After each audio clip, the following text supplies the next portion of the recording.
Salut tout le monde, bienvenue dans MMA Chill and Fight, de la baston tout en décontraction.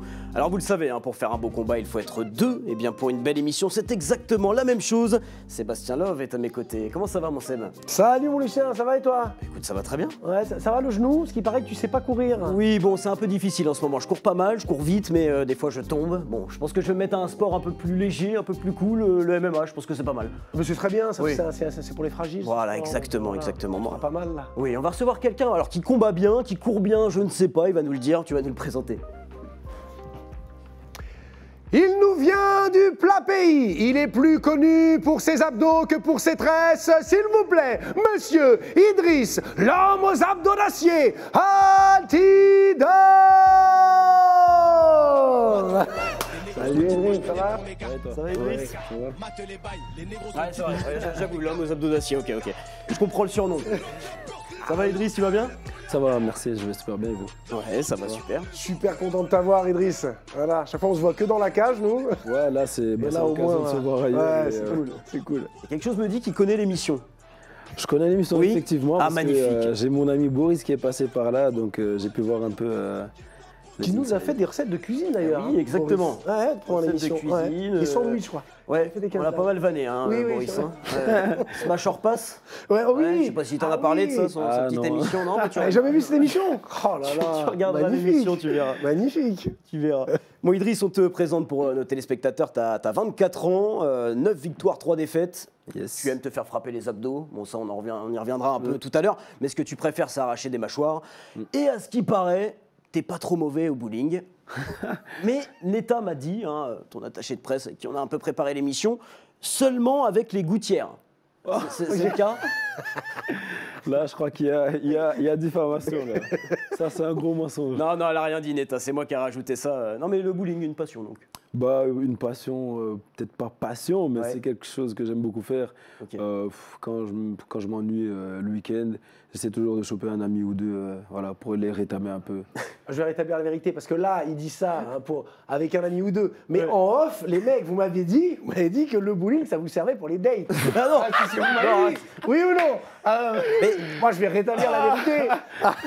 servir moyen. Parce que bon, Ça, c'est totalement faux. ouais, et puis vu qu'on est Peut-être trop fort en Lucien, plus, oui. D'accord, bon, on va arrêter de parler de bowling ici, du coup, à cause de Seb.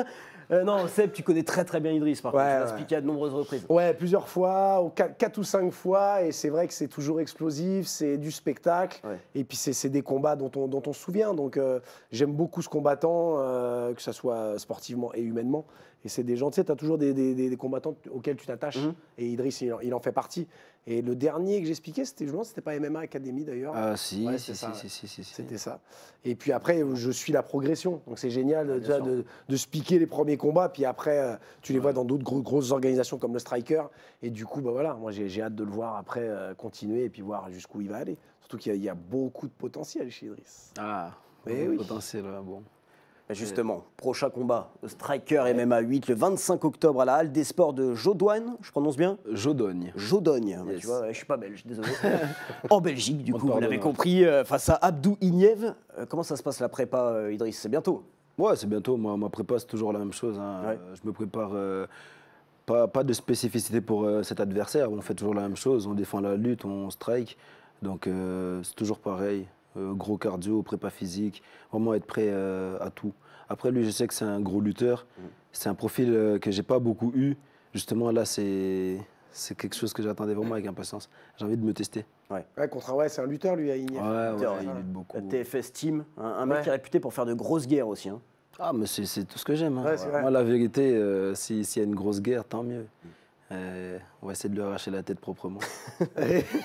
Proprement, il a bien dit quand même. Et puis bah oui, c'est important, c'est tout dans l'esthétisme. Et puis c'est bien là, c'est chez toi. Ouais, puis c'est vrai, c'est dans le royaume, on va essayer de faire plaisir un peu au pays. Tu vois, parce que la plupart de mes supporters sont belges et français, il y a aussi beaucoup de français. Et donc voilà, c'est un peu faire plaisir au peuple. Et c'est aussi une rivalité France-Belgique. Je ne sais pas pourquoi la carte, il y a beaucoup de rivalités France-Belgique. Et donc voilà, il va falloir mettre. C'est bien, ouais. Puis il y a toujours eu cette. Autant ce sont deux peuples qui s'adorent, Oui. les Français et les Belges, mais autant il y a toujours un peu cette rivalité. Bah, on est frontaliers, donc forcément. Ouais, c'est vrai. Non, ça va être un super événement. On les tape au foot, après je sais pas s'ils vont nous taper au MMA. Oui, mais parce que bon. le Belge ne sait pas jouer au foot. Enfin, tu vois, voilà, nous. Je suis totalement pas d'accord. Totalement pas d'accord. Oui, le bowling. Au bowling, ils sont forts. Au Ils bowling, sont- ils sont très très forts. Ouais. Non, mais ça rajoute de l'enjeu, un peu de pression, enfin d'excitation d'avoir ce choc France-Belgique là sur la carte. Ouais, bon, après, pression, non. Parce que voilà, Abdou, ça reste un adversaire comme un autre. Il a rien qui peut me faire peur. Donc, il n'y a pas de pression supplémentaire. C'est un fight comme un autre. Mais c'est vrai qu'il y a ce petit côté France-Belgique. Et j'ai envie que la Belgique domine la France comme elle l'a toujours fait. Alors toujours, je vais pas rappeler de date et de mauvais souvenirs. Hein. Coucou Samuel Umtiti, mais bon, voilà. Elle était belle celle-là. Non, mais c'est une belle organisation. Le Striker MMA, une organisation qui monte, une organisation qui met en valeur aussi les combattants amateurs. Ça, c'est super, Sam. Et oui, c'est ce que c'était. J'en ai parlé dans le Que du Love, c'était la semaine dernière, je crois, le Striker, avec son organisateur Eric Konako. Et c'est vraiment l'organisation, je trouve, qui va, je pense, dans l'avenir, faire partie des 3 grosses organisations majeures en France. Il y a tout pour plaire. Et j'aime bien le côté. On fait les événements, on n'essaye pas de faire des trucs avec des feux d'artifice et tout. On se concentre vraiment sur. Ouais, exactement. Les cartes, elles sont très cohérentes. Le public est toujours là. Il y a une grosse ambiance. Après, le seul truc, c'est que Eric, il n'a pas choisi le meilleur des speakers. Mais... Je dis ça parce qu'il est là, Eric. Ah oui, en plateau. juste là. Mais moi, on se connaît depuis très longtemps avec Eric. Et franchement, j'aime beaucoup cet orga. Et puis de voir Idriss maintenant évoluer au Striker, c'est génial. Ouais. C'est génial, bah oui. Parce que ça va... Je veux dire, encore une fois, ça va faire partie des 3 orgas majeurs en France dans pas longtemps. C'est un one-shot avec le Striker Idriss ou... Après, ça, c'est quelque chose que c'est mon équipe qui gère. Moi, Ouais. Je ne sais Détaché. pas voilà, tout ce qui se passe derrière. Okay. Moi, mon travail, c'est rentrer dans la cage, m'entraîner et voilà, de performer le jour J. Après, tout ce qui est négociation, je laisse mon équipe gérer. Je leur fais entièrement confiance. Ouais. Alors, la cage gère assez bien ça. J'ai mon manager Thibaut qui gère super bien les négociations. Ouais. Donc, il me dira les nouvelles, comment ça a été. Et puis, j'ai totalement confiance, moi. Ouais. Okay. C'est bien, tu as l'air d'être bien entouré, d'avoir une bonne team autour de toi. Là. Ouais, moi, c'est quelque chose qui compte beaucoup pour moi, c'est mon entourage. Que ce soit mes amis, que je choisis bien, que ce soit mes coachs, qui sont de bonnes personnes, qui me font évoluer et qui m'instruisent chaque jour. Donc, c'est vrai que mon entourage, j'en suis assez content et satisfait. Et je ne le changerai pas du tout. Ils sont prévenants, parce que tout à l'heure, tu as voulu prendre une chouquette, et puis il t'a dit non, tu combats la semaine prochaine. Hein oui, tu combats la semaine prochaine. Il avait dit qu'on envisage peut-être de te faire encore descendre en catégorie après. Donc, Ah, mais le problème, c'est que je suis un gourmand, moi. Ah oui, et puis nous, on a fait une connerie énorme. Quand on a ramené pain au chocolat, croissant, chouquette, en se disant ça va faire plaisir. Il est arrivé, Idriss, il a vu les chouquettes. Fanta. C'est qu'ils m'ont mal regardé, les chouquettes, et ça, j'aime pas trop, tu vois. C'est dur le régime? Alors certains régimes sont plus durs que d'autres. Quand je m'y prends vraiment à l'avance et que je mange bien, je descends bien, ça va, ça se passe assez bien. Après là, j'avais fait un régime pour rien pour les IMAF. Ouais. Et je suis remonté au poids. Donc là, le régime, tu reprends beaucoup? Je descends de 74 kilos, enfin 74 pour les Français. Donc je dois reperdre, 8 kilos à reperdre. Ouais, 8 kilos. Ouais. Mais là, le laps de temps, il était assez court, donc ce régime-là, il va être un petit peu dur, mais ça va. Je m'adapte assez rapidement. Ouais. Ça va le faire. Ah oui, bah oui. Moi, ça le fait toujours. Bah oui, il n'y a pas de raison. Sauf pour 50 grammes la dernière fois. Oui, voilà. C'est vrai. Bon, 50 grammes, ça va, on a vu pire. Ouais, oui. Oh là là. Ouais, c'est rien. Largement pire. C'est rien. Ah oui, je confirme. C'est Paris notamment. Eh oui. Bon, Idriss, la semaine dernière, on a reçu Azael Adjouj. Tu connais? Azael, j'ai déjà entendu parler, je ne le connais pas personnellement, mais oui, je vois un peu c'est qui la personnalité, bien sûr. Combattant du PFL, on s'est régalé, très belle émission, que vous pouvez retrouver d'ailleurs sur YouTube. Et il nous a dit ça, Azael, on va l'écouter, et j'aimerais que tu réagisses sur ce qu'il dit. Sur mes 11 combats pro, j'ai dû rentrer 10 fois sans game plan. Je regarde mon adversaire, bien sûr, je sais ce qu'il fait, mais moi je me concentre sur ce que je sais faire. Pas forcément sur il bouge son pied à 10 degrés ici. Non, je m'en fous. Oui, il y a des grandes lignes qu'il faut respecter. Le mec, il frappe fort, il faut respecter. Il a une bonne droite, il faut respecter. Mais je ne vais pas passer 8 semaines à être comme ça. À faire de la d'études vidéo. Donc, dans cet extrait, Azael nous dit en fait qu'il n'a pas de game plan, lui. pour ses fights. Peu importe l'adversaire, le combat c'est plus lui contre lui-même. Il fait pas forcément gaffe à qui est l'adversaire, son profil. Est-ce que tu te reconnais un peu là-dedans? Est-ce que toi aussi tu abordes les combats un peu comme ça ou pas, Idriss? Dans la première année que je faisais du MMA, je faisais pas vraiment attention. Je me disais, peu importe ce qu'il sait faire, je m'en fous, je suis plus fort. Mais selon moi, je trouve que c'est une erreur. Ok. Parce que après, j'ai appris aussi à faire confiance à mes coachs et à les laisser analyser l'adversaire et de moi aussi apprendre à le faire. Et, de le faire avec tes coachs de ou le faire seul avec aussi? mes coachs, seul aussi chez moi, à regarder les combats. Ouais, tu regardes les vidéos, Ouais, voilà. tu décris. Et je trouve que c'est utile de le faire. Comme ça, si l'adversaire il a une spécialité, bah, tu peux la connaître, savoir défendre. Si il fait des petites erreurs, bah, tu peux les repérer à ce moment-là. Donc, je comprends son point de vue, mais je ne la partage pas. Ouais. Ok. C'est marrant, de toute façon, De toute façon, chacun est différent dans la façon d'aborder aussi les combats. Mais c'est vrai que l'analyse vidéo, ça peut t'amener, comme tu le dis, à voir ses failles, ses spécificités. Et puis d'un côté, tu as Azael qui dit peut-être baisser, je m'en fous. Oui, c'est ça. Ouais. Bon, après, on a envie de dire que pour l'instant, les deux cas fonctionnent très bien. Donc, Ah bah oui. après, à vous de choisir. Oui, c'est ça. Ouais. Bon, je rappelle la date du Striker MMA 8, 25 octobre 2025. Idriss, si on regarde un an en arrière, le 26 octobre 2024, tu étais sur une carte prestigieuse avec deux grands noms en main event. Vous les connaissez tous, c'est des stars du MMA. C'est Bidadi et Ilan CTO, l'Influence Fight première édition. Bon, je suppose qu'après ton fight, cette Influence Fight, tu es resté pour regarder ce main event légendaire qui restera dans les annales du MMA. Bon, effectivement, je suis resté, mais c'était plus pour rigoler. Parce que c'était vraiment un spectacle très drôle à voir. Que tu as expliqué d'ailleurs. Que j'ai expliqué, j'y étais. Et heureusement, comme je disais, j'avais été moi choqué par. T'as Idriss qui combat, il y avait aussi Quentin qui combattait, Quentin Domingos. Yes, mais en fait, les gens, ils venaient pour ça, quoi. Ah bah oui. Et là, je dis, mais c'est pas possible. C'est pas possible. Mais c'était, après, voilà, écoute, c'était une soirée comme les autres. On a fait le job et puis toi, tu as fait le job surtout. Bah oui, après, moi, c'est mon boulot. Tu t'en fous, toi, ça, c'est un truc, nous, on en discute souvent entre nous, mais toi, le fait que ça soit Sebi Dadi, Ilan CTO en main event ce jour-là et que toi, tu sois sur un combat un peu plus tôt dans la soirée, tu t'en foutais, t'étais là juste pour faire ton travail. Non, moi, c'est pas quelque chose qui me reste dans la tête. Ouais. Je fais mon boulot, eux, ils font leur boulot, parce que bon, après, ils ont quand même ramené le public. Et voilà, c'était juste une démonstration assez drôle. Moi, ça m'a posé aucun problème, très honnêtement. Bon, tu fais bien. Ah oui, voilà, je me souviens de ça. Ah, les images. Ouais, c'est les images. Ouais, bah oui, parce que des fois, je me souviens plus sur les finishes et tout. C'était dans quel en effet, t'as fait le boulot. Voilà. Oui. J'ai calé un petit triangle et puis j'étais en monte sur lui dans le triangle, donc assez compliqué de sortir de là. Ah ouais, après, c'est mort. Je veux bien le croire. Si tu veux essayer. Non, mais si. Oui, peut-être plus tard. Peut-être plus tard parce que j'ai entendu dire que tu voulais te lancer dans le MMA, c'est peut-être l'occasion. Après je fais déjà un peu de boxe, c'est déjà pas mal. Boxe contre un sac, c'est tout. Pas contre des adversaires encore, mais peut-être un jour, qui sait. Bon, en tout cas, on le voit avec ces images, les abdos. On peut constater d'ailleurs l'évolution en un an. J'ai touché tout à l'heure, c'est vrai que c'est pas mal. L'homme aux abdos d'acier, c'est ton surnom. Tu peux nous dire d'où ça vient? D'où ça vient? Bon, un homme un jour a décidé de m'appeler comme ça. Ok. Ah, c'est toi? Ouais, parce que je me suis jamais nommé comme ça. On m'a jamais. Ça vient pas de moi, ça vient pas de mon entourage. C'était vraiment. Je crois que comme ça un jour, c'est sorti. C'est dit sur l'AEC. Ouais, c'est ça. L'homme aux abdos d'acier.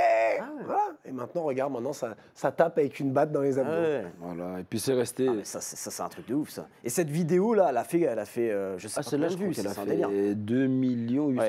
600 000, un truc comme ça. Si. Ouais. Ah ouais. Si.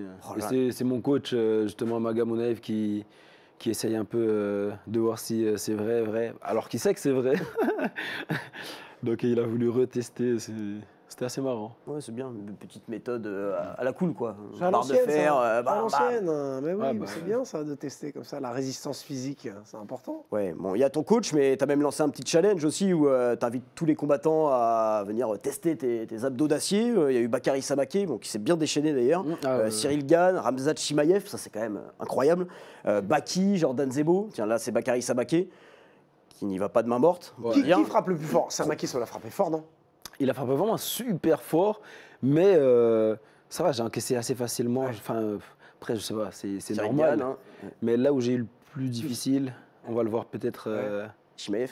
Non, même Non, pas. même pas. Ah ouais. Ah, Baki. Ah non, pas du tout. Bah, Zebo. Zebo, ouais. Ah ouais, ok, d'accord. Parce Jordan, que, Zebo, d'accord, ouais. parce que Zebo, je lui ai dit, mais 100%. Genre, essaye de m'exploser. Ok. Et il a vraiment respecté. Ce que Ah oui, je il a lui frappé, demandais. ouais. Ah, il a tout mis. Il a tout mis d'ailleurs. Quand il a mis le premier, ma tête, j'étais choqué. Ah ouais, Tu vois, ouais. je me suis dit, oh, il frappe fort. Et puis après, j'ai vraiment bien serré. Et puis ça a été. Ibra TV. Ouais. Zebo, c'est ce week-end d'ailleurs, contre- Zebo ouais, Baki. ouais, Tout à fait. Baki, ouais. J'ai- Prono. Et bah, moi je vais choquer tout le monde. J'allais Et dire moi ça. je vois une surprise. Enfin, Ah ouais une surprise. C'est marrant parce que Zebo, les gens le critiquent depuis son combat contre Doumbé. Il en a pris de partout. Ouais, il en a pour pris, un- ouais. Voilà, ça arrive, tu prends un KO, ça arrive à n'importe qui. Attention à ce mec-là, attention à Jordan. Attention, Baki, très très fort. Mais je pense que c'est une très belle opposition pour Baki, moi. Et j'ai hâte de le voir, le combat. Ouais, C'est non, un ça va combat être un qui bon m'intéresse. Ouais. Bon, en tout cas, on le voit, hein, les abdos sont bien là, tous ont essayé de te faire plier, Après, là, il y a- personne. Tu vois, toute l'équipe que tu vois là, Ouais. Oui, ils y tous sont un par tous un. passés. Voilà. En une seule, là, en une, En une soirée. vidéo, en une vidéo. Oh là là, pff. Et il y en a, ils ont essayé de m'éteindre. Ah ouais, Ah, on ah ouais, avait- il y en a, bon, ils y vont. Écoutez, ils doivent pas oser. Ouais, non, pas. Mais attends, mais Non. comment, enfin, t'as mal un peu ou pas du tout, genre, ou c'est genre... Ah, je pense que si j'en prends 200, 300, à un moment donné, je vais craquer. 200, Donc, 300. Mais là, ils étaient peut-être 80. Puis c'est sans gants en plus, là. Ils y Ouais, vont ouais, sans sans gants, gants. Vraiment, c'était en fin d'entraînement. Je me suis dit, allez, on fait une petite vidéo. Comme ça, on montre un peu. On fait ça, nous, pour les anniversaires, moi, chez moi, à la salle. Ah bah super. Ouais, c'est Mais top, ouais. ça frappe doucement, tu vois. Mais on fête l'anniversaire comme ça, bon anniversaire. Et donc, t'as tout le monde, le nombre d'années, le nombre de Non, copains, ou- c'est le nombre d'élèves qui Ah oui, qui- parce que heureusement pour toi sinon. 50, tu vas sur tes 53. Je vais sur mes 53 en février. 53, ouais. Ah, en février. Février. Le combien 15. Le 15 février. Oh. T'es de février aussi, hein 25, Février, team février, toujours. 25 février, Ouais, exactement. Ouais. comme mes sœurs. Bon, tout le monde s'en fout. Tu vois. Je sais pas pourquoi voilà, je place ça comme ça. Bon, en tout cas, on l'a vu, tout le monde essaye de te faire plier, personne n'a réussi. La vie aussi, elle a essayé de te faire plier, Idriss, mais elle n'a jamais réussi non plus. T'as un parcours de dingue, tout simplement, un parcours très inspirant. On va y revenir avec Seb, longuement quand même dans cette émission. D'ailleurs, là, si tu devais résumer ta vie, toi, en un mot, En tu un dirais mot quoi Je dirais persévérance. Persévérance. Là, c'est ce qui me vient en tête, là, tout de suite. Ouais, je pense que c'est un bon terme. Ouais, puis c'est. Voilà. Après, on va le découvrir ensemble, mais c'est Oui, c'est incroyable. c'est assez dingue. C'est les parcours de vie qui font qu'on a de l'admiration. On peut dire ce qu'on veut, mais c'est vraiment, quand on va la découvrir ensemble, la jeunesse de ton histoire, c'est fou. Ah, justement, C'est fou. on va se replonger dans ton histoire. Idriss, tu es originaire d'Haïti. Et à l'âge de 7 ans, tu arrives en Belgique, dans une famille d'adoption. Comment ça s'est passé déjà, cette transition-là de Haïti à la Belgique? Elle s'est très mal passée. Je me souviens avoir pris l'avion. Et le premier jour que je suis arrivé en Belgique, je suis passé du soleil à la neige. Parce que je suis arrivé en hiver. On y va. Et j'avais jamais connu ça. C'était horrible. Et le premier jour que je mets les pieds en Belgique, c'est le premier jour où je me fais tabasser.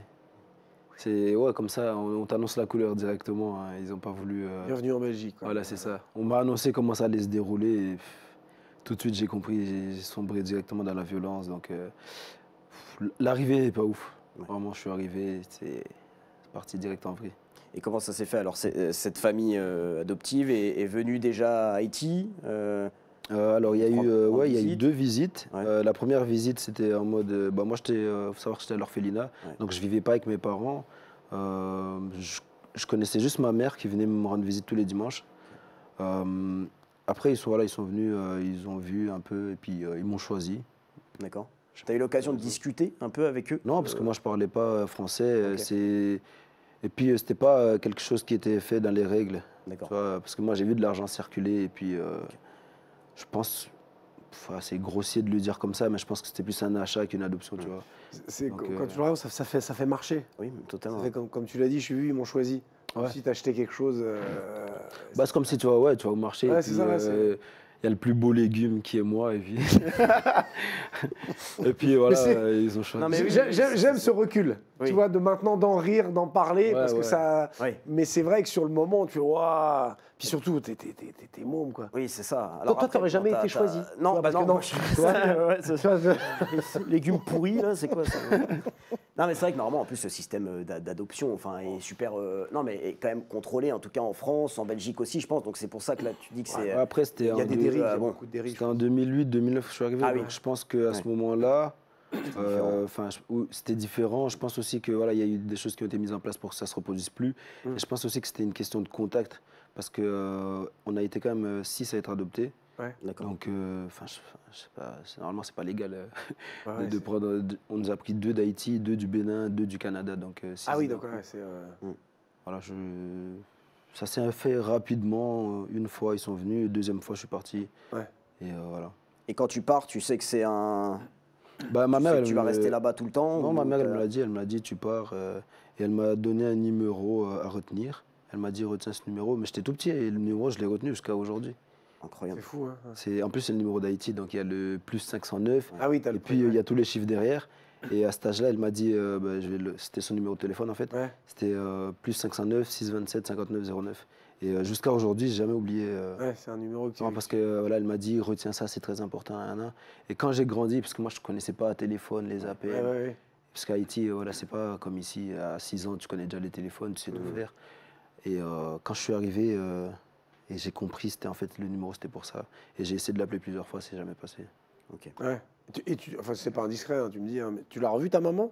Alors, jusque actuellement, non. Ça Ouais, tu fait peut-être 16, 15 ans que je suis ici en Belgique.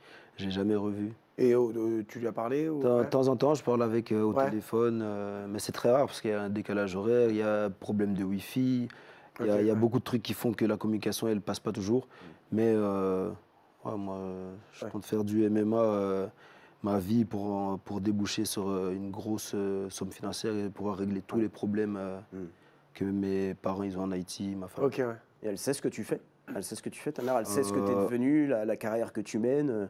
Brièvement, voilà, elle sait que je fais des combats. Ouais. Je lui dis que ça va, tu vois, mais Oui. en vrai, ça va. Oui. C'est du MMA, donc vas-y. Oui, non, mais surtout avec ce que tu as traversé, parce que maintenant, alors, le MMA reste un sport violent, mais c'est une violence encadrée, une C'est ça, violence ouais. voulue. C'est toi qui décides de rentrer dans la cage. Toi, tout ce que tu as vécu, c'est de la violence injustifiée, de la violence Ouais, après, traumatisante. c'est une violence qu'on m'a imposée, alors Voilà, que cette exactement. violence-là, du MMA, c'est moi, je l'ai choisie. Bien donc, sûr. C'est vrai que c'est 2 mondes différents, mais ça reste quand même une violence. Donc voilà. Et on en revient très bien. Ce que je dis souvent, moi, c'est qu'on ne devient pas boxeur combattant par hasard. Ouais. Quelques-uns, oui, voilà, sur 100 combattants, t'en as un ou deux qui vont faire. Mais tu montes pas dans une cage ou sur un ring par hasard. Je n'y crois pas à ça.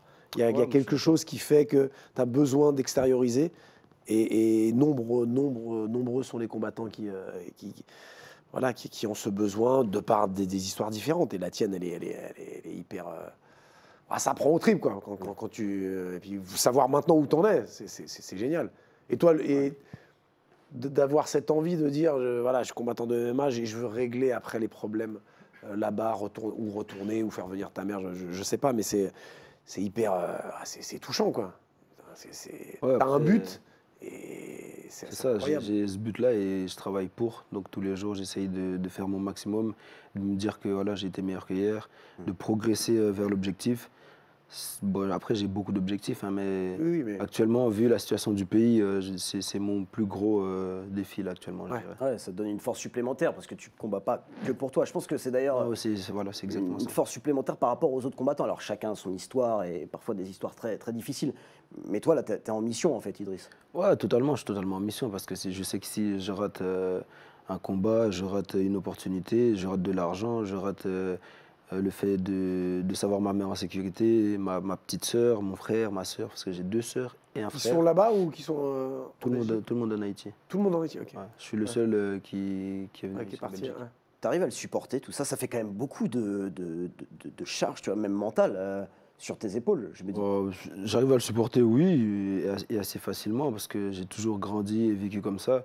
Donc, c'est pas comme si on m'avait enlevé de mes parents à 15-16 ans. Peut-être ça aurait été différent. Ça aurait été autre chose. Ouais. Là, c'est depuis petit, j'ai grandi seul, je me suis fait tout seul. Donc, j'ai cette facilité à accepter les choses. Donc ça va, j'arrive à passer outre. Et j'essaie de faire au plus vite, mais bon, le temps c'est le temps et on ne va pas plus vite que le temps. On a parlé de cette famille d'adoption en Belgique, de violences traumatisantes, donc traumatisme. Est-ce que tu en as encore aujourd'hui? Est-ce que parfois tu as des souvenirs un peu qui te reviennent, qui te paralysent, Si tu veux en parler, Idriss. Hein, non, bien sûr, on en parle, évidemment. Ici, on est très ouvert là-dessus. Je suis en train de réfléchir. De traumatisme pur, non, parce que je ne me réveille pas en cauchemar, même si j'aurais pu. Mais le seul traumatisme que je pourrais te dire, c'est mon visage balafré, parce que ça part pas. Donc, on le voit, là, c'est un peu caché, mais j'ai plein de cicatrices sur le front. Je me souviens un jour. Ça, c'est dû à la violence. C'est ça, exactement. Voilà. Ça se manifestait comment, toutes ces violences-là? Enfin, c'est pareil. Hein, dès le premier jour, je suis arrivé, on m'a tabassé. Je suis arrivé, je me suis assis sur le fauteuil avec mes frères, et elle a posé une question. Elle a dit, moi, je ne connaissais pas le français, je ne parlais pas français. Ouais. Il y avait une bouteille sur la table. Elle a dit, qui a bu dans ma bouteille?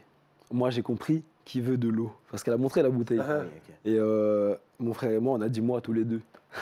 Oh, purée, ah ouais. Oh, l'erreur. On ne comprenait pas, donc moi je voulais de l'eau parce qu'elle n'était pas gentille, donc elle ne nous a pas donné de l'eau de tout le voyage. Hein. Et donc on dit moi, elle commence à nous tabasser. Elle avait 4 chiens, moi j'ai une peur bleue des chiens. Et parce qu'elle nous lâchait les chiens sur nous parfois. Mon frère un jour, ils l'ont pris, on était tout petits, ils l'ont pris, ils l'ont lancé dans les chiens. Ils l'ont mordu, son bras déchiqueté de partout, il a plein de morsures sur son corps. Moi, sur le corps, j'ai rien, c'est plus sur les cicatrices du visage. Elle m'éclatait la tête dans les assiettes. Parfois, elle m'obligeait à manger, donc je vomissais, et elle arrive, à la tête dedans. En fait, quand je te l'explique comme ça, ça paraît fou, mais pour moi, c'était normal, puisque j'ai vécu ça tous les jours, et c'était mon quotidien, tu vois. Et tous les jours, c'était aussi, tu rentres de l'école, hop, tu vas dans le coin à genoux, donc j'ai eu des problèmes après aux genoux. Elle nous a abîmé le corps un peu. Wow. Mais après, c'est les trucs que tu entends à la télé, dans les films, les trucs. Voilà quoi. Moi, pour moi, c'est d'avoir des gens comme ça qui aient la capacité d'adopter, mais c'est un délire. Parce qu'en fait, je ne sais même pas si ces gens-là, quand ils adoptent, ils touchent des aides, ils font quoi? Alors oui, enfin, je veux dire, pourquoi tu touches des aides quand tu adoptes? Quand tu adoptes, ouais. Certainement, ouais. Mais normalement... C'était une dame qui travaillait pour l'État en plus. Hein, ah ouais. Pense. Ouais. Mais t'aimes les enfants quand tu fais ça. Je veux dire, c'est pour en prendre... je te jure, ça me... Et c'est surtout que normalement, je crois, en tout cas maintenant, là, en 2025, t'as des entretiens même... c'est quand même poussé. Avant de pouvoir adopter, il y a tout un processus. Et heureusement, j'ai envie de dire, pour éviter d'arriver à des cas comme tu as vécu, quoi. Et t'as pas eu, après je vais loin, mais ça me fait penser, effectivement, quand tu parles de films, on pense à des trucs comme ça, à te venger. Moi je te jure, c'est le premier truc qui me... à te venger, quoi. J'y ai pensé très honnêtement, quand j'étais petit et que j'étais en train de morfler, je me disais, purée, quand je serai grand, je pense à des trucs de fou. Je me dis, en plus, elle était pas seule, hein. Oui, non, mais c'est ça. Ils étaient deux, il y avait son mari. Et c'était un frigo américain 2 mètres pour plus de 100 kilos. Et c'est les deux, ils nous faisaient la misère. Et je me dis, purée, je peux rien faire là maintenant. Et on était 4 petits, parce qu'il y avait 2 un peu plus grands, mais eux, ils se faisaient pas taper. On était 4 et on se dit, mais jamais de la vie, on va réussir à rivaliser. Et lui, le mari, lui, il est mort d'un cancer 1 an après. Je ne peux pas dire que j'étais content, mais je l'étais. Non, mais alors, je vais te dire, ça me fait ni chaud ni froid. Moi, mais voilà, il a eu un cancer et puis il en est mort. Et c'est juste, ça nous a soulagés parce qu'on se faisait taper, diviser en 2. Mais bon, au début en tout cas, au début. Parce que toute cette frustration de son mari mort, elle a remis ça sur nous. Donc, oui, putain. Combien de temps ça a duré? Ça a duré 2 ans et demi, je pense, un truc comme ça. 2 ans et demi, ouais. Avec des violences tous les jours. Tous les jours. Je me souviens pas d'un jour où j'étais heureux dans cette famille. Je pense un jour où je suis passé à ça d'être heureux. On était en train de jouer justement avec son mari et avec une petite balle en mousse. Et donc on joue et tout. Hein. Et donc c'est lui, il joue avec nous. Hein. Et la balle, elle touche un truc qui tombe et ça se casse. Et là, il nous a martyrisés. Il nous a martyrisés. C'est des trucs, tu te dis, mais Oui, comment en fait, on peut en arriver là? c'est inhumain. Ouais, c'est ça. Mais pourtant, c'est. Ça s'est Ouais, passé. après, moi, j'ai vite fait la différence entre cette famille-là et puis Oui, et puis les autres familles oui, belges. voilà, Hein. bien J'ai ouais. pas. Oui. J'avais une haine profonde, une haine de vengeance contre ces gens-là. Oui, bien sûr. Voilà, c'était vraiment ciblé. J'ai vite fait la différence voilà, parce qu'autour de moi, il y avait quand même mes profs qui me voyaient assez abîmé et qui s'inquiétaient, qui me posaient des questions. Évidemment, je disais rien parce que. Mais comment ça s'est stoppé alors tout ça? Comment à un moment on t'a retiré de cette famille? Ben, en fait, un jour, on est arrivé vraiment défoncé à l'école, avec des bosses partout, vraiment le visage gonflé. Et les profs, ils nous demandaient toujours, ouais, qu'est-ce qui se passe? Est-ce que ça va? Et elles venaient toujours dire, non, ils sont tombés, nanana. Et donc, les profs, ils ont essayé ils ont contacté la police et d'essayer d'expliquer la situation, qu'eux, ils viennent voir sur place.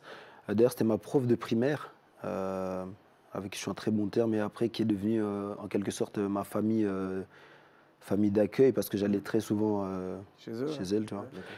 Et chez elle et son mari.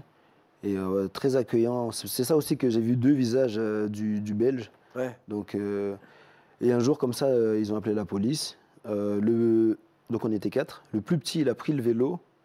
Il a foutu le camp, on ne sait pas où. Moi, j'avais une peur bleue de cette famille-là, donc je suis rentré. Et quand nous, on est rentrés, on était 3, donc on est rentrés. Elle nous a dit, ouais, il est où? Parce qu'elle commence à paniquer, parce qu'après, si elle se fait cramer, ça craint pour elle. Qu'elle commence à paniquer. Et le petit, il revient avec la police. Je ne sais pas comment ça s'est passé, il a contacté qui. Après, on en a tous bavé, donc je pense que c'était vraiment le plus petit. Donc lui, parfois, on le prenait par les pieds, on le suspendait par la fenêtre, à poil, t'imagines? Ah oui. On dirait Kirikou, tu sais, Kirikou, il est vraiment la même taille, on le prenait, on le suspendait, c'était vraiment... et ça le traumatisait, donc un jour, il a pété un câble, il est parti. La police est venue, on nous a enlevés de là, on a dû faire... comment on appelle ça, des interviews. La police nous a posé 10 000 questions. Interrogatoire. Voilà, c'est ça, interrogatoire. Moi, j'ai jamais osé dire que oui, c'est vrai, on était battus parce que je pensais, j'étais petit, tu vois, donc je me dis, oh, après ça, je vais retourner encore, donc c'est mieux, je dis rien, comme ça, je vais pas me faire taper. Et voilà, la police belge, vraiment, ils ont fait un bon travail, ils nous ont rassurés, ils nous ont dit, ouais, il va rien se passer, vous allez plus jamais retourner là-bas. Et là, je commençais à fondre en larmes, j'ai pleuré, j'ai tout expliqué. J'étais enfin libéré. Ça a duré même 2 ans et demi. Donc, Ouais, puis ce qui est dur, c'est qu'en plus, même au niveau psychologique, tu vois, ça peut un peu te retourner le cerveau et à un moment, tu peux presque te dire, c'est de ma faute. Peut-être que j'ai fait quelque chose de mal. Peut-être que. Je ne sais plus le nom, mais ça a un nom. Effectivement, bah oui. Ils en arrivent à te faire culpabiliser. Oui, c'est ça. C'est-à-dire que c'est toi qui es le mauvais enfant, c'est toi que tu mérites. Quand t'es petit en plus. Bah ouais. Bah oui. Wow. Ça a pu t'arriver, c'est un moment où tout le temps tu es resté dans ce truc, c'est pas moi le problème, c'est eux. Ou est-ce qu'à un moment ça a pu un peu te. Non, totalement. Moi, dès le premier jour, moi, je savais que c'était eux le problème. Non, j'ai toujours su que c'était eux. Moi, je me suis jamais remis en doute par rapport à ça. T'es un enfant, t'as pas à subir ce genre de choses. Donc, peu importe ce que t'as fait, tu dois pas subir ça. À la limite, tu peux prendre une fessée, oui, parce que t'as fait une bêtise. Voilà, c'est ça, une petite gifle ou deux, vraiment à la limite. Mais tout ce truc-là, ça n'avait pas lieu d'être. Et jamais de ma vie, je me suis remis en question que c'est ma faute, je dois être plus ci, plus ça. Non, j'ai toujours été un exemple, même étant enfant, même dans ma vie en général. Donc, je ne me suis jamais vraiment posé ce genre de questions ou des remises en question. Oui, ce qui est compliqué, c'est qu'en plus après, la violence entraîne la violence. C'est ça. Toi, tu l'as un peu vécu ça, parce qu'après, tu vas commencer à beaucoup te bagarrer. C'est ça, ouais, vraiment. Ça a été compliqué aussi pour toi, l'après. Ouais, l'après, ça a été compliqué parce que quand tu passes 2 années à te faire boxer, t'as beaucoup de frustration parce que, vas-y, t'as pas le truc de je peux rendre les coups.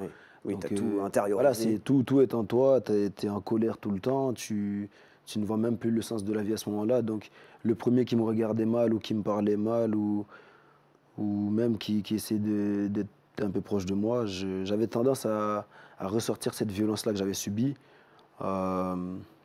C'est compliqué de canaliser à cet âge-là. Donc, ce travail-là, j'ai pas réussi à le faire. Donc, ce qui fait que voilà, je me suis beaucoup bagarré. Et je pense aussi que c'était une protection pour moi-même. J'avais cette peur-là de refaire confiance, de resubir des coups. Donc, je m'éloignais des gens, j'étais vraiment dans mon coin seul, j'essayais de grandir Et puis c'est une manière un peu de te protéger aussi, finalement, de mettre les coups le premier. Tu te dis au moins la personne ne va pas me frapper, c'est moi qui fais l'action le premier. Puis ça devient, la violence devient une normalité en fait dans ta vie. Si tu connais que ça, bah, tu subis ça, bah ouais, il y a cette frustration qui fait que après, la violence appelle la violence. Hein, c'est ça. Là, je peux pas te l'expliquer là comment ça s'est passé, mais c'était vraiment violent. Ouais, bah oui. Bagarre, c'est un regard. Je démarrais au quart de tour. Après, là, actuellement, c'est pas ça. Hein. Le MMA, ça rend humble. Quand tu deviens fort dans un domaine, bah, tu apprends à te canaliser, à te maîtriser. Tu connais ta force par rapport à ceux qui sont dehors. Donc là, il me viendrait jamais à l'idée. Ouais, l'idée, voilà, c'est ça. Bah non, mais même depuis que je fais du MMA, là, ça fait 2 ans, presque 2 ans et demi. J'ai eu beaucoup d'occasions où je pouvais taper des gens. J'ai toujours fait le pas de m'excuser, de dire non, tranquille, pas de problème. Parce que tu es conscient de ce que tu peux faire à la personne. Il y a aussi la maturité, l'intelligence qui fait aussi, que maintenant, tu n'as rien à prouver. Et puis le bowling, tu as fait bien aussi. C'est ça, et puis voilà, moi, en général, quand j'ai un problème avec un ami à moi, je lui dis, viens, on va se bowling. Mais si, imaginons, l'ami avec qui tu vas au bowling te met une branlée, l'ami ou un présentateur d'une émission, est-ce que tu lui casses la gueule ou pas? Je lui casse pas sa gueule, je sais pas, à ce moment-là, il faudra réfléchir, parce que ça n'arrive pas souvent que les amis ils me mettent une branlée. Bon, c'est déjà arrivé une fois ou deux. Non, mais premier atout. Voilà, c'est ça. Idriss, tu sais que je vais te défier au bowling. C'est obligé. Après tout ce que tu as dit, je te jure, prochain gars-là, on est ensemble, on va au bowling. Ah, moi, je suis chaud. Vous m'avez sorti vos scores, les gars? Mais je vais vous éclater. Je suis sûr que ça va vite. Mais les gars, bien sûr que je vais vous tuer au bowling. C'est le mec joue au poker, hein, donc il sait bluffer. Non, au bowling, attention. Prochain gars-là, Idriss, je te jure. Non, d'accord, mais moi, je suis ouvert à toute proposition. Bowling. Mais attention.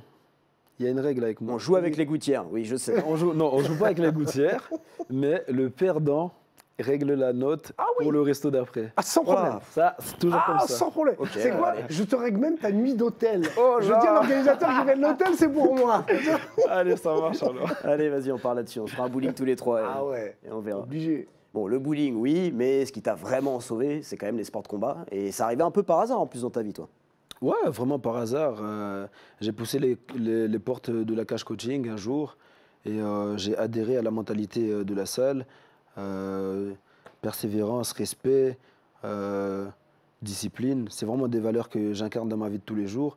Avant ça, j'étais quand même un grand sportif parce que t'en parlais avant, toi tu courais, mais moi je courais aussi beaucoup. Je n'ai jamais fait de l'athlétisme, mais j'ai toujours eu ce truc de me lever tous les matins et d'être discipliné d'aller courir. Et ce qui m'a forgé, on va dire, cette discipline et aussi un très bon cardio. Tu t'es jamais cassé la gueule Non. Non. Je crois que je suis le seul. D'aussi loin que je me souvienne, non. Okay. Les chevilles ont toujours bien tenu. Et je gagnais quand même beaucoup de compétitions. Je gagnais tous les crosses nationales. J'ai raflé toutes les médailles. Donc j'ai toujours eu cette âme de sportive en moi. Et puis voilà, le MMA, c'est vraiment arrivé comme ça par hasard. Un ami qui m'a invité à venir voir un entraînement et puis à faire un entraînement. Et puis j'ai aimé. Et puis j'ai découvert la cage coaching, ce qui m'a permis de me développer moi en tant que personne, en tant qu'athlète, et d'évoluer aussi avec toute la mentalité de mes coachs. Et j'ai imprégné un peu tout ça pour moi. Et comme ça. Et t'as jamais voulu pousser la porte d'un club d'athlétisme plutôt que de MMA? Après, moi, j'étais plus jeune, tu vois, j'étais dans des centres et je faisais des crosses à l'école. J'ai pas eu vraiment cette chance-là d'être guidé, on va dire, par un adulte qui a vu un potentiel en moi. Moi, tout ce que je sais, c'est que dans n'importe quelle discipline, si je me mets à fond, je peux être le meilleur. Donc, à ce moment-là, si on m'avait dirigé vers ça, on m'a dit, oh, t'as un talent, essaye ce truc, je l'aurais fait. Patinage mais artistique. Voilà. Patinage, danse, tout ce que tu veux, bowling.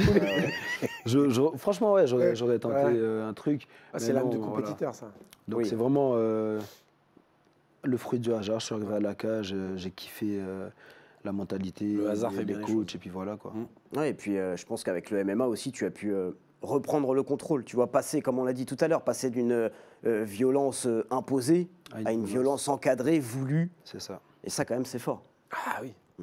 Ah oui. Ouais, parce que la violence, quand tu es jeune, tu la choisis pas. Et là, du coup, j'ai pu faire ce choix de moi la choisir et du coup de la rediriger vers là où moi j'ai envie. Donc, c'est un bien pour ma vie. Je pense que si j'avais pas ce sport-là, j'aurais encore beaucoup d'énergie, on va dire néfaste en moi, qui aurait pu faire que T'aurais pu mal Ma tourner. vie aurait pu prendre un autre Ouais, tournant. un autre tu vois. tournant, ouais. Parce qu'avec un parcours comme le mien, je pense qu'on peut soit vriller dans la drogue, l'alcool, tout ce qui est mauvais et finir en prison. C'est le parcours que j'ai failli finir dedans. Ouais. Ou alors tu choisis le sport, quelque chose qui te libère et qui te fait voir de plus beaux jours. Ouais, et puis ce passage d'une violence destructrice à une violence constructive. Ouais, Ça totalement, aussi, ça- bien sûr. Bien Putain, sûr. c'est beau ça. Ouais, c'est un peu poétique. Putain, non, vraiment, non, Ouais, vraiment. ouais, Tu c'est- sais que j'ai failli. Ouais, je lis Paul Éluard. en ce Ah, moment. très bien, Je- très bien. T'as un petit talent, je le reconnais. Ouais. Talent. Tu verras, mon talent au bowling est bien meilleur. Il veut pas lâcher l'affaire. hein. Non, mais tu dirais que, avec un peu de recul, là, que le MMA, ça a été une thérapie aussi pour toi, d'un côté.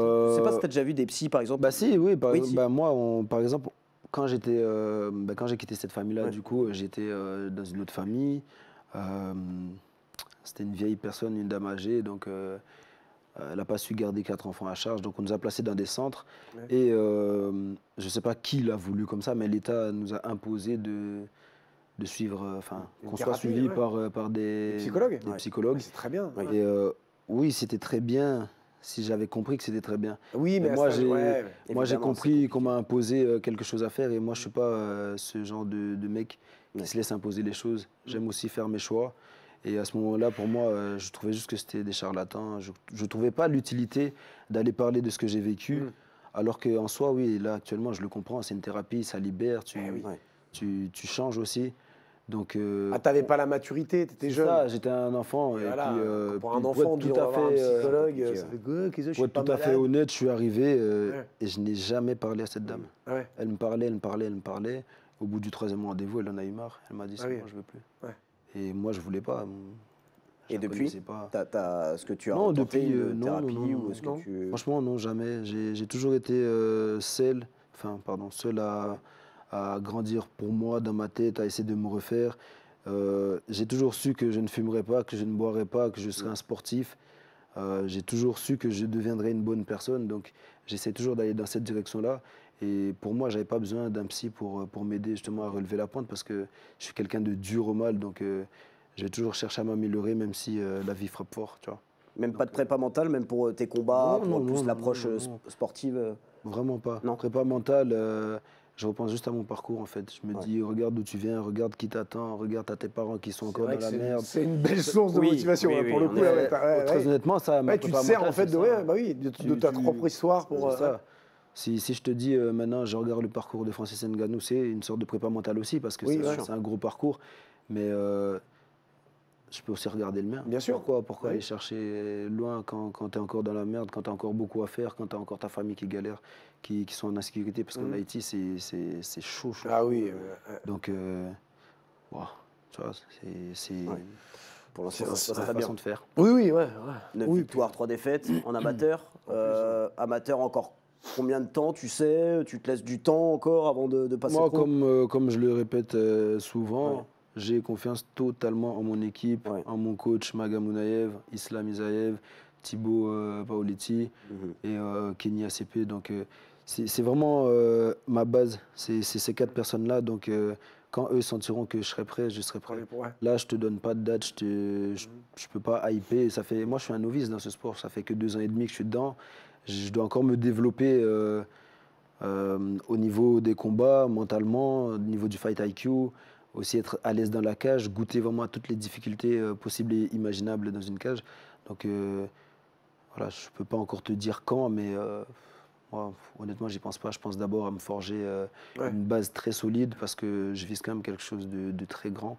Et je peux pas arriver comme un fanfaron. Et puis, Ouais, et dire, ouais, moi c'est bon. Ouais. Bon, écoute, ça. toi, tu peux pas nous dire quand. Par contre, moi, je peux te dire quand on va passer à la prochaine séquence. Et c'est tout de suite maintenant. C'est parti pour le face-off.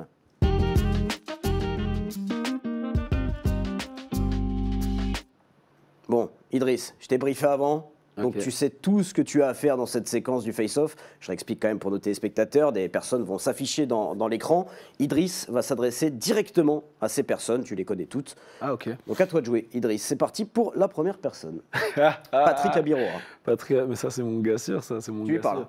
Bah, Patrick, franchement, ton parcours, il m'a beaucoup inspiré. Tes derniers combats à l'AEF, toi et Moser, c'est vous qui m'avez aussi donné cette envie-là de faire du MMA. Donc, franchement, je te remercie. T'es un frère, on se voit très souvent. J'ai pas souvent l'occasion de te le dire, mais tu m'inspires vraiment beaucoup et je t'aime de tout mon cœur. Alors, on va enchaîner. Abdou Ignev. Abdou Ignev, bah, j'ai pu voir que tu es un bon combattant, Abdou. Alors, j'ai un peu écorché ton nom, c'est pas Abou. Dans mon précédent podcast. C'est Abdou Ignev. Alors, j'espère qu'on va faire une très bonne guerre. Moi, tu sais, j'ai beaucoup d'objectifs dans ma vie, j'ai beaucoup de rêves clairs à accomplir. Et malheureusement, tu es sur mon chemin. Rien de personnel contre toi, voilà, on va juste faire le taf qu'il faut faire et puis beaucoup de respect. Je sais très bien que le MMA c'est dur pour toi comme pour moi. Moi-même je suis combattant donc je connais la difficulté de ce sport, mais au final il n'en restera qu'un. Maga Mounaïev, ton coach. Coach Maga, franchement, coach, je te remercie d'être dans ma vie, d'être entré dans ma vie. Je te l'ai déjà dit, mais tu es la personne qui m'a fait connaître la paix intérieure. C'est grâce à toi que j'ai découvert l'islam. Grâce à ton bon comportement, grâce au fait que tu étais vraiment avenant avec moi. Quand j'avais pas d'argent, tu m'amenais toujours à manger. Quand j'avais pas d'argent pour payer la salle, tu me disais viens t'entraîner, je vais m'occuper de toi. Et ça, vraiment, ça m'a touché en plein cœur et j'ai su voir c'est quoi un vrai musulman grâce à toi. Et ça, pour ça, je te remercie vraiment. Niska. Niska, mon gars, sûr. Bon, Niska, je ne t'ai pas encore rencontré, mais j'espère que ça arrive bientôt. On m'appelle aussi Niska parce qu'à une époque, on se ressemblait vraiment comme deux gouttes d'eau. Après, toi, tu avais l'argent, tu changeais de coiffure, donc on ne se ressemble plus. Non, vraiment, franchement, tu m'as inspiré. J'aime beaucoup ton parcours, ton rap. J'ai grandi avec. Et d'ailleurs, à mes combats, je mets souvent tes sons. Donc t'inquiète, ça va continuer. J'espère te rencontrer un jour. Big force. Niska. Pour mes gars. C'est l'homme qui a peur, sinon il y a R. Alors, Michael Venom Page, moi j'aime beaucoup ton style très aérien, tu te déplaces beaucoup. C'est ce que j'ai kiffé dans ton style. C'est pour ça que j'ai regardé presque tous tes combats. Spectaculaire, c'est le genre de KO que moi j'aimerais mettre. Et je me suis aussi inspiré de ton style, vu que dans la cage, j'aime pas rester en place, rentrer à la bagarre. J'aime me déplacer, prendre l'espace. Et c'est quelque chose que je tiens de toi. J'aime aussi beaucoup ton parcours. Dernièrement, tu es rentré à l'UFC, tu es en train de briller. Donc, que de la motivation pour moi, de toi. Donc, un grand merci. Oh là là, mais toi, je t'aime. Non, mais en fait, toi, Idriss, je t'aime. Parce que toi, tu es un mec, tu lâches pas le morceau. Tu es un mec qui a vraiment un rêve et qui sait qu'il va l'accomplir. Et j'ai confiance à 100%. Je sais que tu vas y arriver. Là, je te parle sincèrement, je sais que tu vas y arriver. Et je te souhaite vraiment beaucoup de courage. En tout cas, fais le taf. Le Idriss, dans 10 ans, il t'attend. Tes futurs enfants, tes parents, ta sœur. Tu sais pourquoi tu fais ça et je sais que tu vas réussir. Waouh. Ouais. Et peut-être sur l'un des meilleurs face-off de l'histoire de MMA Chilen Fight. Ouais. Franchement, bravo. On t'a laissé toute la séquence. Ah, là, oui. Tu nous as fait On une va pas masterclass. Vous m'avez surpris, là. Vous m'avez mis Ouais. que mes frères, que mon Franchement, coach. très bon face, ça va, oui. Bravo, on va essayer d'être aussi bon sur les questions. ça. Allez. Ok. Allez, petite question. À chaque fois, tu as 3 propositions. Tu Ok. vas voir. Bon, c'est du second degré. Tu as compris le concept, Idriss. Première question. Que fais-tu après un combat, Idriss? Je mange, je Attends. réfléchis pas. Ah ben justement, ça parle de bouffe un petit peu. Bon, c'est un peu une métaphore, mais tu te touches le spaghetti. Petit A.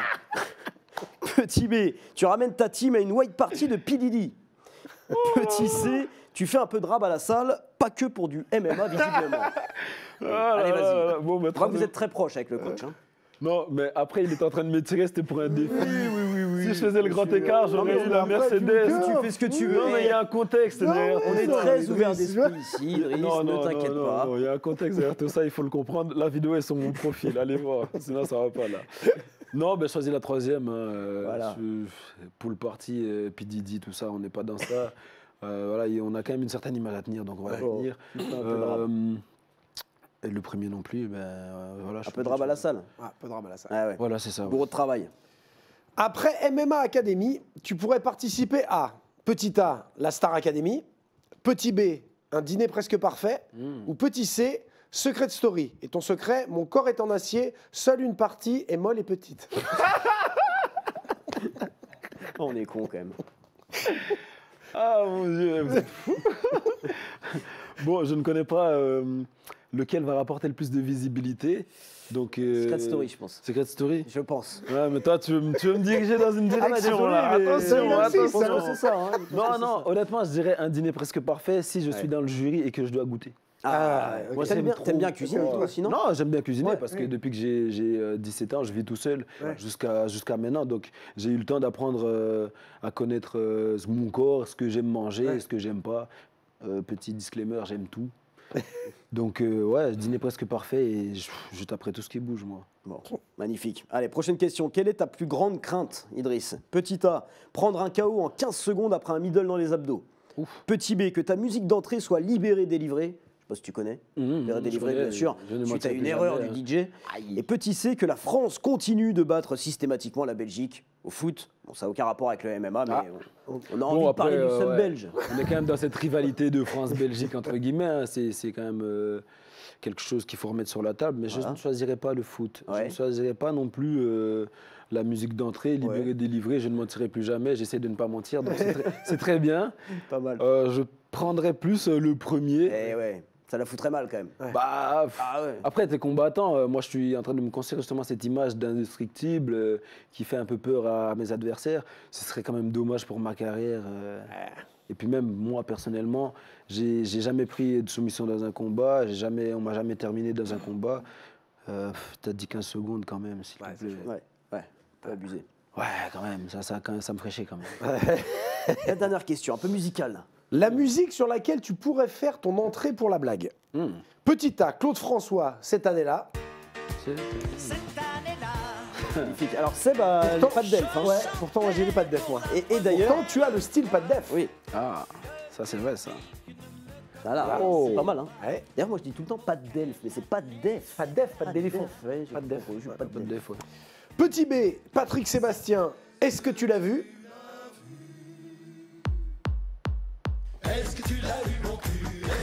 Très poétique, hein, lui aussi. Hein, je pense qu'il lit Paul Éluard également, Patrick Et Sébastien. petit C, Ozone, Dragostae Dintai. Allez, magnifique. J'adore. Sur l'avion là, sur l'aile d'avion là.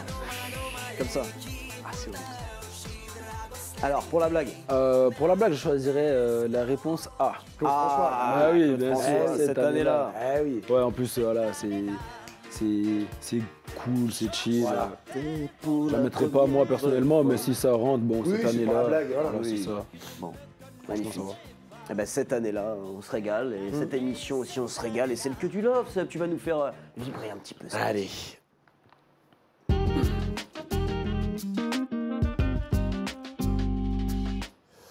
Eh bien, cette semaine, le que du love, c'est un débat qui commence à prendre un peu d'ampleur sur la planète, dans la planète MMA par contre.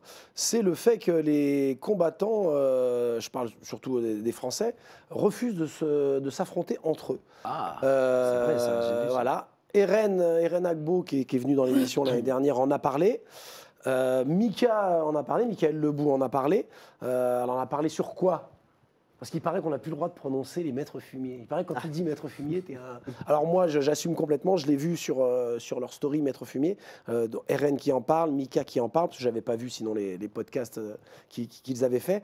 Et en fait, moi, ça fait 1 an et demi, 2 ans que j'en parle chaque fois dans l'émission, que ça me rend dingue que les Français n'osent pas se combattre entre eux. C'est-à-dire qu'ils ont peur de prendre une défaite. Et même en amateur... C'est-à-dire que même quand tu es amateur, non, lui, je veux pas le prendre parce que si ça va faire du rouge sur mon palmarès. Même le rouge en amateur, on s'en fout. Tu as du rouge, tu as du vert. Les combats amateurs, c'est pour construire ta carrière. Il y a des super combattants qui sont pros maintenant, qui ont eu beaucoup de défaites en amateur. Ça change quoi? Ça change rien. Tu restes un combattant. Les guerres franco-françaises que j'ai vécues, moi, au 100% fight au début, mais c'était des trucs incroyables. Personne ne s'évitait. Il se combattait, c'était même devenu, il fallait que je le rencontre, il faut absolument que je combatte ce combattant français parce qu'il dit que c'est le meilleur. Non, c'est moi le meilleur. Et ça s'affrontait. Je pense que ça doit aussi exister chez les Belges et dans d'autres pays.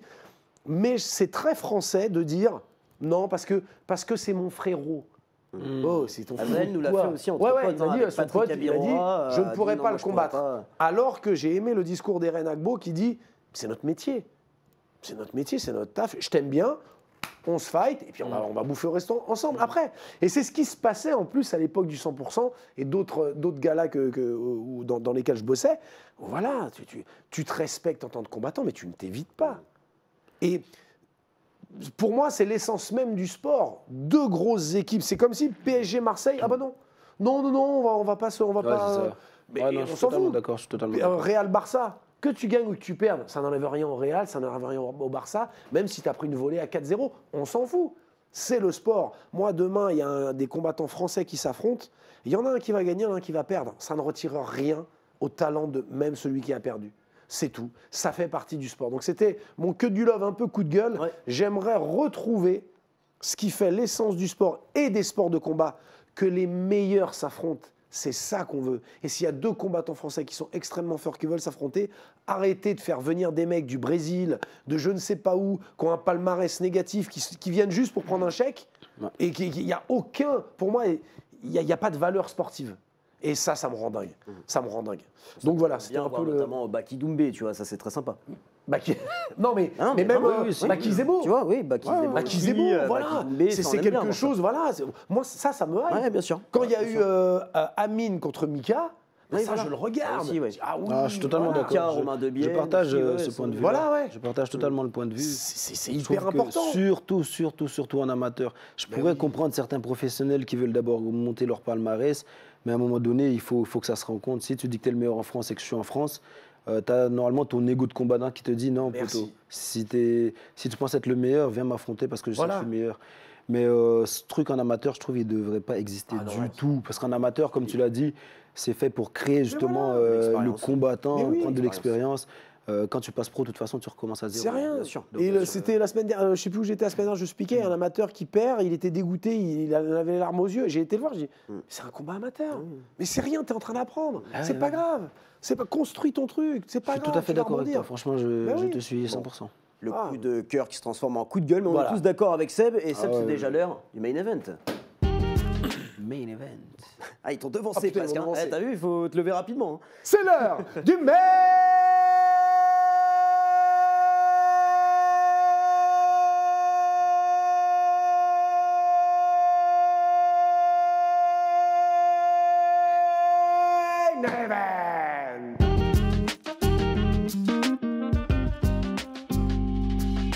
Ce qui est bien avec Seb, c'est qu'il a un train derrière, mais il peut faire durer le main event pendant 10 minutes. Il va se mettre à la bourre tout seul. Idriss, on a prévu un petit truc pour toi. T'adores les animaux. Ah, j'aime beaucoup les animaux. T'aimes beaucoup les animaux. On t'a fait un petit top 10 des animaux les plus mignons. Tu vas devoir faire ton top 10. Je vais te donner la tablette. Tu nous commentes ce que tu fais en même temps. Ok. Tac. Voilà, t'as un peu de tout. Tiens, je te laisse. Merci. Faire ton petit top 10. Tu nous dis ce que tu mets, en quelle position. Ok, il y a un petit humain dedans. Oui, un petit humain très mignon d'ailleurs, un petit bébé, c'est moi. Voilà, je me suis permis, je suis mignon. Bon, je suis pas un animal, mais je suis quand même mignon, je mérite ma place. Ok. Oh là là, c'est difficile. C'est difficile, hein. Bon, vu qu'on n'arrive pas à bien voir l'expression de son visage et de sa mignonnerie, je vais le mettre en numéro 10, le petit pingouin là. Catastrophe. Bah, je suis désolé. Hein. Bon, bah écoute, c'est pas grave. Oh là là, ça c'est difficile. Ah, ils sont mignons, c'est compliqué. Bon, je vais d'abord mettre mon top 3. Non, voilà, ça va faire. Ah là là, c'est compliqué. Allez, hop, lui je vais le mettre là. Il est mignon, mais on comprend pas l'expression du visage. On voit pas les gros yeux globuleux. Tu vois, c'est compliqué. Allez, on va rajouter un petit défi, tiens, Idriss. Je te mets un petit timer. T'as pas beaucoup de temps, on va te mettre 30 secondes. Ah, 30 secondes. Ok. Bim. Le petit panda roux. C'est placé. Hop, ça, je vais mettre ça ici en numéro 7. Voilà, ça pimente le défi. Purée. Je vais le mettre là. Et 20 secondes. Le chat numéro 1. Il est trop beau. Ah, il est beau. Moudeng numéro 2. Numéro 3. Numéro 4 ici.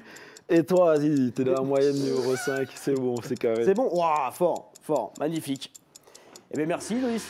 S'il te plaît. Bon, on va passer de la mignonnerie à la bagarre, j'ai envie de dire. Ouais, mais on va faire une bagarre un peu différente pour finir. Ah. C'est parti, les gars.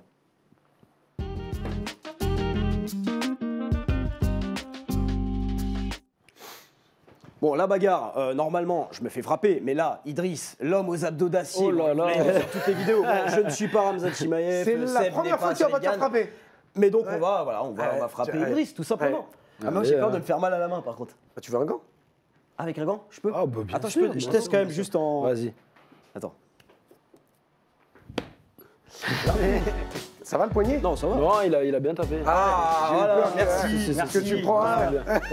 Attends, j'en Non, refais un franchement, petit. ça va, vas-y. Mais plus. Attends. Vas-y. Toutes mes années là, à la salle, là, à boxer le sac de frappe là. Oh, c'est ouf. Non, franchement, non, mais il tape vraiment bien. Vas-y, à toi. Non, franchement, propre. Hein. Waouh. Je me mets en droitier, je suis gaucher, les gars. Eh bien, franchement, pas mal. Ouais, t'as kiff avec moi ou... Plus de technique. Attends, mais fais-le. Oui, bah, t'es voilà. gaucher, toi. Fais-le à la gauche. Non, non, au droit, ça va, parce que là, j'ai un petit problème. C'est forcément. Bowling, tu vois, j'ai. Il préserve sa Attends, main. j'en fais juste là, un petit pour finir J'ai l'émission. tapé en Ok, droitier. vas-y, let's Juste un go. petit, attends. Oh merde, Ah là, putain, tu j'ai glisses. ripé. Et là, fais gaffe, j'ai peur que tu te Ah, fasses ça va, mal. t'inquiète. Non, il bouge pas, Franchement, impossible. ça va, hein. Mais Impossible, grosse bon bah on va grosse s'arrêter abdominale. là-dessus, Idriss, t'es un monstre, tout simplement. Idriss, je te remercie d'être venu dans MMA Chill and Fight, c'était super, on s'est régalé. Bah, c'est moi qui vous remercie. Hein. Merci pour l'invitation, histoire, pour l'accueil, de me permettre de m'exprimer.